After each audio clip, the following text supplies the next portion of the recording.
छत्तीसगढ़ की बड़ी खबरों के साथ आपका स्वागत है। मैं हूं लीना। ये देखते हैं आज की सुर्खियां। छत्तीसगढ़ के अनेक जिलों में बढ़ा लॉकडाउन, कोरोना से चिंतित सरकार ने उठाया ये कदम।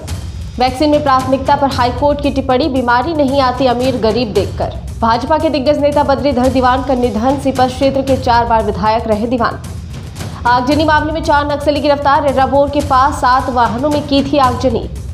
और आंध्रा से आए नए स्ट्रेन से खतरा, छत्तीसगढ़ सरकार ने सीमा में तय किया अलर्ट। अब खबरें विस्तार से। छत्तीसगढ़ में कोरोना वायरस के बढ़ते मामलों ने सरकार, प्रशासन और जनता की चिंता बढ़ा दी है। लिहाजा लॉकडाउन को ही आखिरी विकल्प के रूप में देखा जा रहा है। यही वजह है कि राज्य सरकार ने सभी कलेक्टर, आईजी और एसपी को लॉकडाउन के संबंध में निर्देश जारी किया है। अब तक प्रदेश के 14 जिलों में लॉकडाउन बढ़ाया जा चुका है। सबसे लंबी तालाबंदी 17 मई तक की गई है। प्रदेश भर में कलेक्टरों ने लॉकडाउन की जो तिथि बढ़ाई है, उसमें बेमेतरा जिले में 17 मई तक, रायगढ़ जिले में 16 मई तक, बलरामपुर जिले में 15 मई तक, दुर्ग जिले में 17 मई, कोंडागांव जिले में 16 मई तक, धमतरी जिले में 15 मई, सूरजपुर जिले में 15 मई तक लॉकडाउन बढ़ाया गया है। इसी तरह रायपुर जिले में 17 मई तक, जशपुर जिले में 15 मई, कांकेर जिले में 16 मई, बिलासपुर जिले में 15 मई और राजनांदगांव जिले में 15 मई तक लॉकडाउन बढ़ाया गया है। उधर नारायणपुर जिले में 11 मई तक, बीजापुर जिले में 12 मई तक तालाबंदी बढ़ा दी गई है। सभी स्थानों पर परिवार को मेडिकल और पेट्रोल पंप को छोड़कर कंप्लीट लॉकडाउन रहेगा। लॉकडाउन के दौरान कड़ाई से कोविड के गाइडलाइन का पालन कराया जाएगा। किराना, दूध, फल, सब्जी की घर पहुंच सेवा की अनुमति रहेगी। पेट्रोल पंप में पासधारियों और कोविड ड्यूटी में तैनात कर्मचारियों को ही पेट्रोल डीजल दिया जाएगा। कुरियर और डाक सर्विस चालू रहेगा। फल और सब्जियां ठेले में बिकेंगे, लेकिन दुकानें नहीं खुलेंगी। इलेक्ट्रीशियन और प्लम्बर घर जाकर सेवाएं दे सकेंगे। रिपेयर शॉप भी खुली रहेगी। 50% कर्मचारियों के साथ बैंक और पोस्ट ऑफिस कार्यालय खुल सकेंगे। रजिस्ट्री ऑफिस खोलने की अनुमति दी गई है। जहां सरकारी काम चल रहे हैं, वहां श्रमिकों को काम करने की अनुमति होगी। वहीं कृषि से संबंधित दुकानें भी खुली रहेंगी।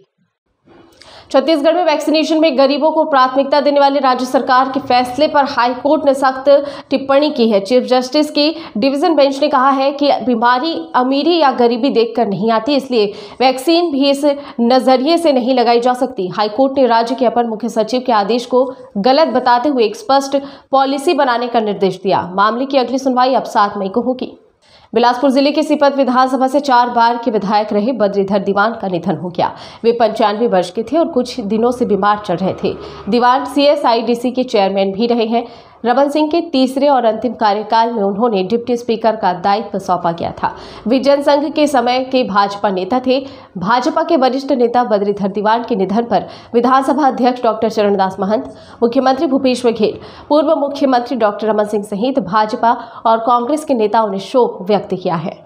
सुकमा जिले में 25 अप्रैल को एर्राबोर के पास 7 वाहनों में आगजनी की वारदात में शामिल 4 नक्सली गिरफ्तार किए गए हैं। चारों नक्सली एर्राबोर थाना क्षेत्र के निवासी हैं। छत्तीसगढ़ लाइव सुकमा से रोशन चौहान ने बताया कि नक्सलियों के पास से विस्फोटक सामग्री बरामद की गई है। जिला बल और CRPF की संयुक्त कार्रवाई के बाद चारों को गिरफ्तार कर न्यायालय में पेश किया गया, जहां से इन्हें गिरफ्तार कर जेल भेज दिया गया।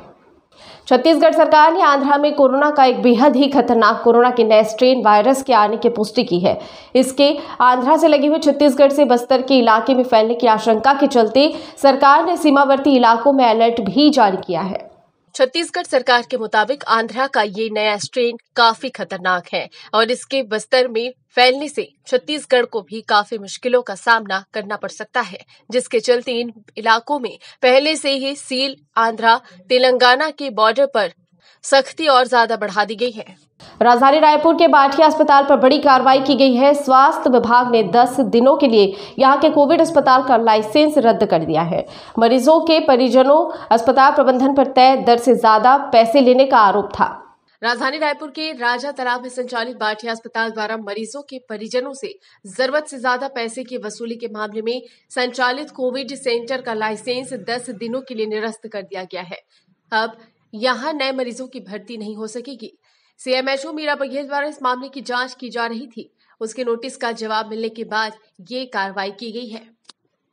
महासमुंद पुलिस की सरायपाली पुलिस ने प्रतिबंधात्मक कफ सिरप और नशीली दवा की तस्करी करते 3 आरोपियों को गिरफ्तार किया है। पकड़े गए लोगों से पुलिस ने भारी मात्रा में दवाएं भी जब्त की हैं। पुलिस द्वारा पकड़े गए आरोपियों में अशोक दुबे 35 वर्ष, शेख मकसूदुद्दीन 45 वर्ष, बाबूलाल सागर 40 वर्ष के हैं और तीनों सरायपाली के रहने वाले हैं। पुलिस ने इनके पास से 500 नग कफ सिरप, 600 नग अल्ट्रासेफ टैबलेट जब्त किया है। ये सभी आरोपी सारंगगढ़ बरमकेला होते हुए सरायपाली बसना क्षेत्र में नशीली दवाएं खपाने की फिराक में थे। पुलिस इन आरोपियों पर एनडीपीएस एक्ट के तहत मामला दर्ज कर कार्यवाही कर रही है। सरायपाली टीआई और उसकी टीम द्वारा लगातार अभी कोविड-19 के चलते इन लोगों ने पेट्रोलिंग कर रहे थे और जितने भी नाका वगैरह उसमें चेक कर रहे थे, उसी बीच में 2 मोटरसाइकिल संदिग्ध हालत में आती हुई दिखाई दी गई। उसको चेक करने पे इनके पास से लगभग प्रतिबंधित 500 नग ओनरेक्स कफ सिरप बरामद हुआ, जिसकी अनुमानित कीमत 1.5 लाख रुपया है। एक है अशोक दुबे, जो कि बाजारपारा सरायपाली का ही रहने वाला है, दैनिक वेतन भोगी कर्मचारी ग्रुप में सरायपाली नगर निगम में काम करता है।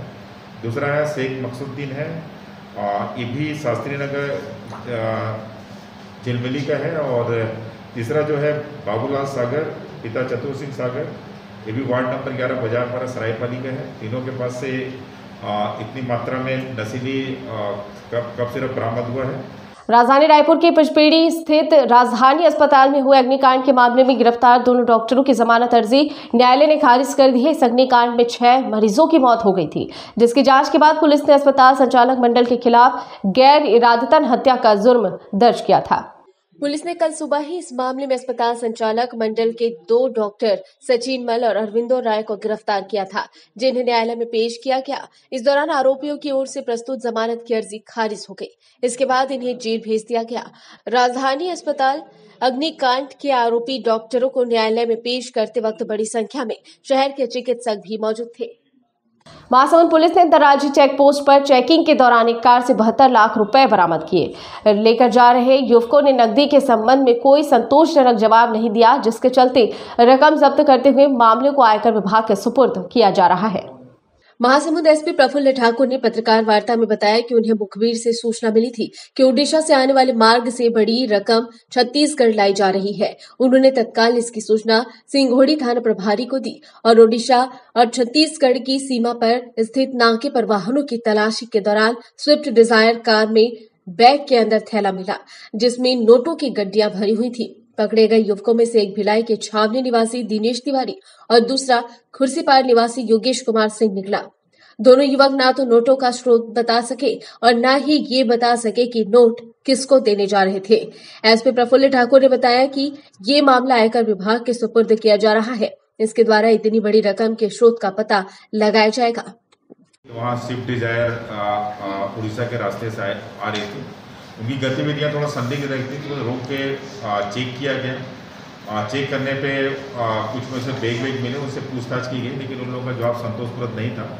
उनको थाने ला के पूछताछ की गई और जब बैग को चेक किया गया तो तकरीबन 72,55,900 रुपये नकद उसमें से बरामद हुआ। ये दोनों अपने जो कार में जो व्यक्ति मिले, दोनों भिलाई कैंपर के निवासी हैं। उनके द्वारा ये बताया गया कि उड़ीसा से विभिन्न जगहों से एक अमर प्लास्टिक है रायपुर में, उसका पैसा है, हम लोग उसके वसूली के लिए गए थे, वसूल करके ला रहे हैं, लेकिन इस संबंध में इनके पास कोई भी वैध दस्तावेज नहीं था। बेमेतरा जिला में अब भी अंधविश्वास इस कदर हावी है कि लोग कोरोना जैसे संक्रमण को ठीक करने जैसी बातों पर भी अंधविश्वास कर बैठे हैं। एक ऐसा ही मामला बेमेतरा सिटी कोतवाली क्षेत्र के अंतर्गत मोहलाई गांव से सामने आया है, जहां गांव के एक युवक के द्वारा हैंडपंप के पानी को कोरोना संक्रमण ठीक करने वाली अमृत बताकर लोगों को पिलाया जा रहा है।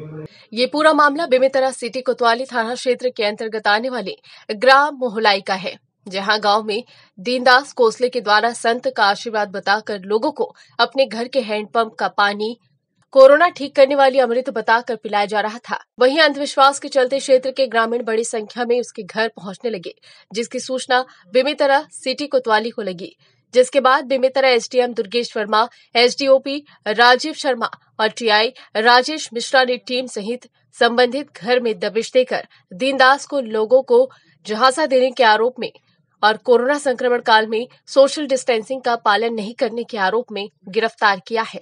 एक शिकायत मिली थी कि वो ग्राम मोहलई है, वहाँ पर दीनदास कोसरे नामक व्यक्ति है, वो सामान्य जो पानी है, बोरिंग का पानी है, उसको अमृत पानी बोल करके लोगों को उससे बीमारी ठीक करने का दावा कर रहा है और कोरोना जैसी बीमारी भी ठीक होती करके अफवाह फैला रहा है।